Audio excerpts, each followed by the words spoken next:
मित्रांनो, तुम्ही सांडशी गावातून थोडं पुढे याल तेव्हा इथे एक छोटीशी आदिवासी वाडी लागते. तिथून ढाकबैरीचा जो बेसचा ट्रेकचा रूट आहे तो नीट समजून घ्या, कारण की इथे खूप चकवे आहेत. आणि सपोज जर तुम्हाला बेसला जायचे आहे तर कड्याच्या एकदम या डोंगराच्या या मी जिथे झूम करतोय तिथे तुम्हाला निघायला जायचं आहे.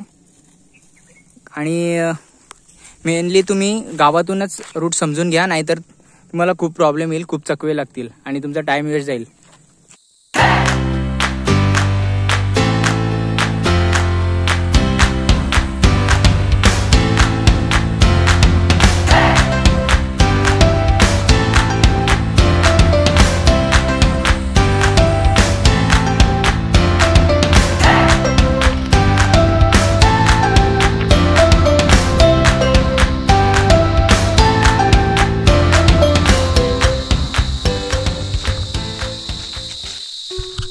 जय शिवराय मित्रांनो, तर तुम्हाला थंबनेलवरून समजलंच असेल आपण जातोय ढाकबैरीला. आणि ढाकबैरीसाठी जास्त कोणी नाही आहे आपल्याबरोबर. कुणाल आलाय कर्जतवरून, त्याला आम्ही पिक केलाय, आणि राहुल आपला नेहमीप्रमाणे. तर चला बघूया, ढाकबैरी एक्सप्लोर करूया. आणि आम्ही आतापर्यंत अर्धा तासाचा ट्रेक कंप्लीट केलाय, बाकी आता अजून 1 तास तरी इथून लागू शकतो. मित्रांनो, जसं काय मी तुम्हाला म्हटलं की ढाकबैरीचा जो स्टार्टिंग पॉईंट आहे तो नीट समजून घ्या, कारण की पुढे रस्ता एकदम मळलेला आहे आणि मार्किंग वगैरे असल्यामुळे तुम्हाला पुढे कुठे रस्ता शोधण्यासाठी कठीण जाणार नाही. पण जो मेन स्टार्टिंग पॉईंट आहे तोच नीट समजून घ्या. ढाकबैरीला जाण्यासाठी प्रामुख्याने 3 मार्ग आहेत. पहिला तर कर्जत सांडशी मार्गे, दुसरा कर्जत वदप मार्गे जो पाठीमागे ढाक गाव आहे तिथे निघायला जातो, आणि तिसरा म्हणजे जांभिवली गाव जो पुण्यामधून येतो. आपण जातोय कर्जत सांडशी मार्गे. तर मित्रांनो, ढाकबैरी हे नाव अशावरून पडलं की ढाक हा किल्ला आहे आणि किल्ल्याच्या पाठीमागे एक ढाक गाव आहे. आणि बैरी म्हणजे भैरव, जे येथील लोकांचे दैवत मानले जातं. दीपावलीनंतर जी देवदिवाळीची यात्रा या गावांमध्ये भरते, त्या यात्रेचा पहिला मान म्हणजेच भैरवाला दिला जातो. तो येथील ढाकबैरीच्या लेणीमध्ये जो देवता आहे त्यांना दिला जातो. तेव्हा येथे खूप सारे कार्यक्रम होतात. कोणाचा नवस असतो, कोणाची घाराणी गायली जातात, विडे उचलले जातात, असे खूप काही कार्यक्रम या ठिकाणी होतात. भैरव म्हणजेच भरण करणारा किंवा भीषण, शिवाच्या रौद्र अवतारापैकी एक अवतार. शिवपुराणाप्रमाणे भैरव हे शंकराचे पूर्ण रूप म्हणून महाराष्ट्राच्या प्रत्येक खेड्यापाड्यात या देवाची पूजा केली जाते. तर मित्रांनो, मागे तुम्हाला ढाकचा डोंगर दिसेल. आम्हाला वाटलं होतं 1 तासामध्ये पोहोचू, पण जवळजवळ 2 तास झालं तरी आम्ही चालतोय. अजून मेन जो रॉक पॅच आहे जिथे रोप क्लाइम्बिंग करायला लागते तिथे तर अजून आपण पोहोचलो नाही. अजून 15 मिनटं तरी आपल्याला तिथे पोचायला लागतील. तर उन्हाचे दिवस असल्यामुळे 10-10 मिनटाला आम्ही थांबतोय. आणि पाणी पण खूप, आता आमच्याकडे एकच बॉटल राहिली आहे. बघूया पुढे काय पाण्याची सोय. तर मित्रांनो, उन्हाळ्यामध्ये जर तुम्ही ढाकबैरीचा ट्रेक करताय तर ॲटलिस्ट पर पर्सन 3 लिटर तरी पाणी प्रत्येकाकडे असायला पाहिजे, कारण की मध्ये कुठेच पाणी नाही लागत. डायरेक्ट वरती जे कुंडामध्ये पाणी आहे तिथेच तुम्हाला मिळेल, पण मध्ये तुम्हाला पाण्याची खूप गरज लागेल. सो खूप पाणी जवळ ठेवा. मित्रांनो, जवळजवळ जंगलाची 2 ते 2.5 तास पायपीट केल्यानंतर आपल्याला एक कालभैरवचं शिवलिंग लागेल, आणि तसेच एक पुरातन दीपमाळ आपल्याला पाहायला मिळेल. अजून आपल्याला जवळजवळ 15 ते 20 मिनटं जंगलाची वाट चालायचे. मग आपल्याला जो क्लाइम्बिंग पॅच आहे तिथे पोचू आपण. जी व्हिडिओमध्ये तुम्हाला केव्ज दिसते त्या ठिकाणी आपल्याला जायचं आहे.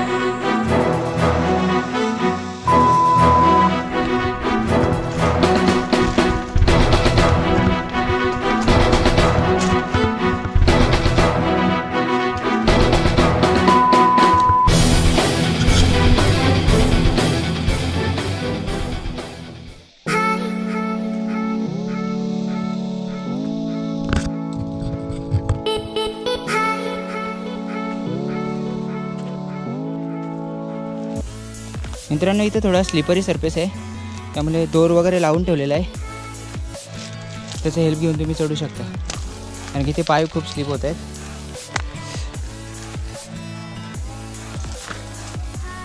आणि सगळ्यात पहिले आपली सेफ्टी महत्त्वाची, त्यामुळे जरी किती पण कॉन्फिडन्स असेल तरी जिथे हेल्प लागेल तिथे घेणं गरजेचंच आहे.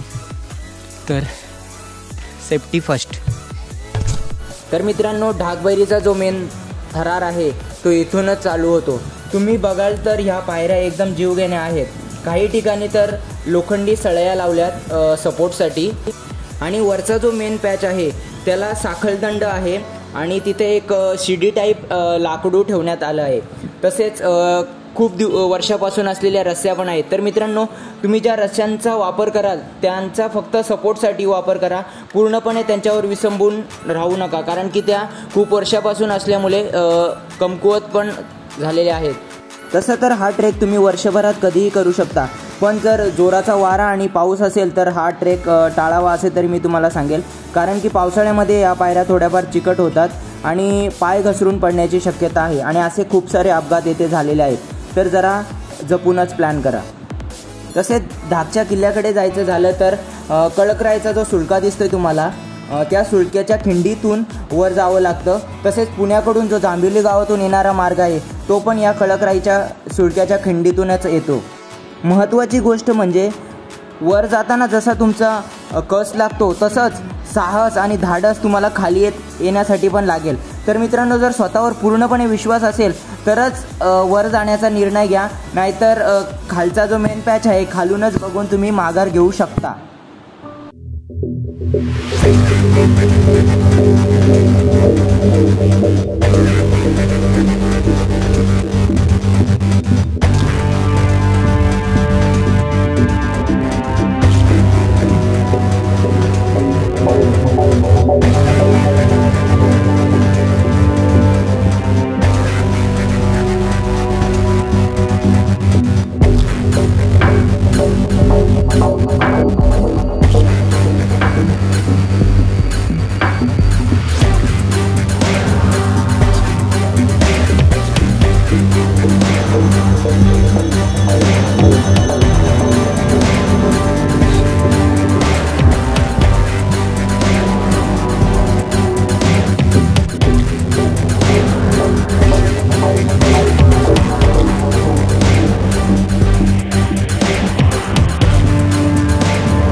जसं मित्रांनो मी तुम्हाला सांगितलं होतं की येथे लोक नवस फेडायला, कोणाचं गाराणं गायचं असेल, तसेच काही देवाला नैवेद्य वगैरे दाखवायचं असेल तर येतात. असेच काही मंडळी पुण्यावरून इथे आली होती देवाला नैवेद्य वगैरे दाखवण्यासाठी. तर मित्रांनो अजून एक तुम्हाला सर्वांना नम्र विनंती करतो या व्हिडिओमार्फत मी, जर तुम्ही येथे येता किंवा देवाला नैवेद्य वगैरे दाखवताय तर आपली घाण आपणच स्वच्छ करा किंवा बाहेर लांब नेऊन फेका, कारण की इथे खूप सारी माकडं आहेत ती जी आपण जरी घाण एका जागी ठेवली असेल तर ती इकडे तिकडे अस्ताव्यस्त करतात आणि या जागेचे सौंदर्य नष्ट करतात. तर मी तुम्हाला एक विनंती करेल की आपण जे खाणं वगैरे आणतो ते राहिलेलं पुन्हा आपण बाहेर नेऊन कुठेतरी लांब फेकून द्यावं, जेणेकरून येथे थोडाफार कचरा होणार नाही. तर मित्रांनो, तुम्ही इथे स्टेला वगैरे येत आहे तर खूप चांगली अशी जागा आहे, कारण की इथे झोपण्यासाठी, राहण्यासाठी आणि जेवण बनवण्यासाठी चांगली सोय आहे. पाणी पण मुबलक उपलब्ध आहे, कारण की इथे जे 2 टाके आहेत त्यांच्यामध्ये वर्षभर पाणी असतं. जे मी आता पाणी भरतोय ते टाकं पिण्याच्या पाण्याचं आहे, तर कृपया तेच पाणी पिण्यासाठी वापरावं आणि जे बाजूचं टाकं आहे ते भांडी वगैरे धुण्यासाठी तुम्ही वापरू शकता.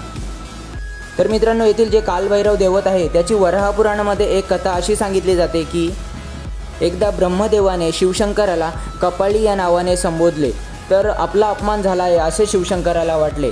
तर रागामध्ये शिवशंकराने ब्रह्मदेवाचे 5वे जे डोकं होतं ते आपल्या डाव्या हाताच्या अंगठ्याने तोडून टाकले. पण ते जे ब्रह्मदेवाचे डोके होते ते शिवशंकराच्या डाव्या हाताच्या अंगठ्याला चिटकून राहिले.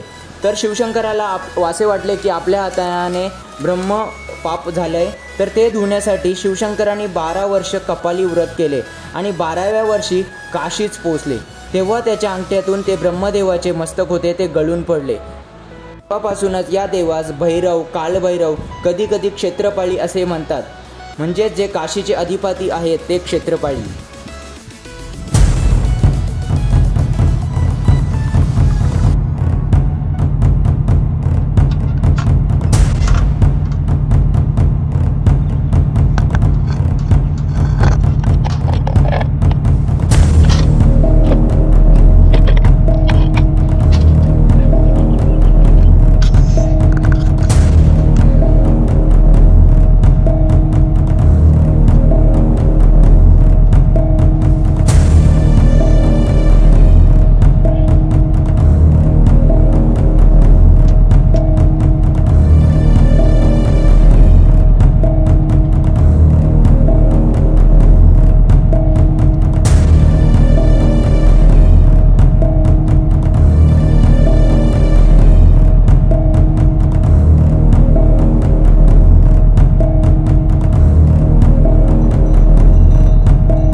तर मित्रांनो, इथूनच जो ढाकच्या किल्ल्याकडे मार्ग जातो तर फारसं कोणी तिकडे फिरकत नाही, कारण की ढाकच्या किल्ल्यावरती काही अवशेष आता शिल्लक राहिले नाही आहेत.